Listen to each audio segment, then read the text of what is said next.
आणि यानंतरची बातमी पुण्यातून। पुण्यामध्ये शनिवारी पार पडणाऱ्या लोकमान्य टिळक राष्ट्रीय पुरस्कार सोहळ्यावरती पावसाचं सावट आहे। राष्ट्रीय सुरक्षा सल्लागार अजित डोवाल यांना यंदाचा लोकमान्य टिळक पुरस्कार जाहीर झाला।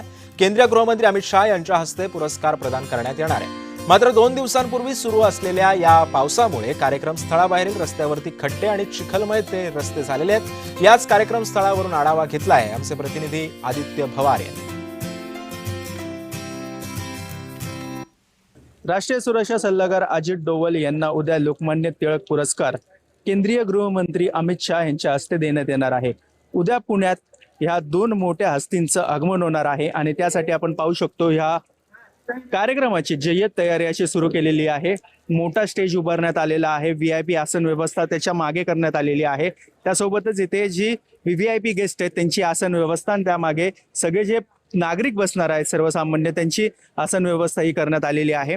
मात्र ही परिस्थिती या पेंडोलच्या आतमधली आहे, पण पेंडोलच्या जर बाहेर बघू शकतो की या कार्यक्रमावरती पावसाचा सावट उद्भवलेला आहे। पूर्णतः चिखल या कार्यक्रमाच्या बाहेर झालेला आपल्याला पाहायला मिळत आहे। मोकळं मैदान आहे आणि या मोकळ्या मैदानावरती संपूर्ण चिखल साचलेला आहे आणि आता ह्याच्यावरती काय उपाययोजना पालिका प्रशासन करते किंवा इथलं जे प्रशासन आहे ते करणार आहे हे पाहणं महत्त्वाचं असणार आहे। परंतु पाहायला गेलं तर पुण्यातल्या घाटमाथ्यांवरती रेड अलर्ट आहे आणि पुण्यात देखील असाच पाऊस पुढील आठवड्यापर्यंत पडणार आहे असा हवामान विभागाने अंदाज वर्तवलेला आहे।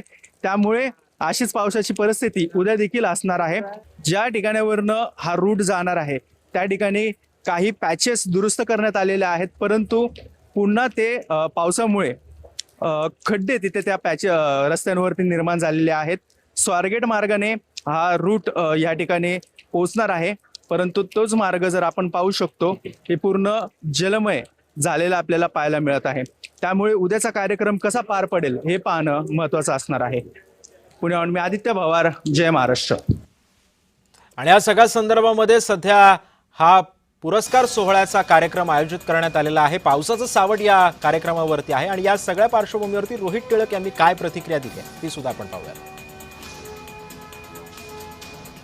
निश्चितपणे पाऊस आता दिसतोय, पण या आधी सुद्धा होता।